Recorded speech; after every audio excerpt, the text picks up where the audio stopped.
wadahadaladii u dhaxeeyay Soomaaliland iyo Soomaaliya ee ka socday waddanka Djibouti ayaan wax qodob ah laga soo saarin sida uu sheegay wasiir Siciid Sulub oo shir jaraa'id ku qabtay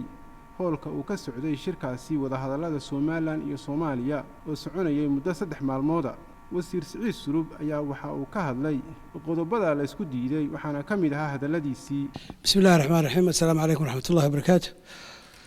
wax ilaa imika soo baxay oo la taaban karo waan ku sheegaa ma jiro wuu socdaa wadahadalkii wuu socday maanta wuu istaagay markay ahayd caawa fiidkii markay ahayd maqribka hortiisii 6 rubucla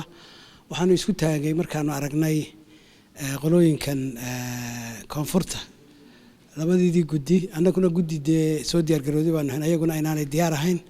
3 cashaan jiitamayay wadahadalku wax progress ah ama horumaraan gaadho hagaagsanina ma jirin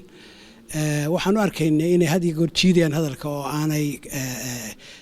naftooda kalsooni ku qabin inay go'aamo gaadhaan maxamed jaamac waale warbaahinta qaranka Soomaaliland Djibouti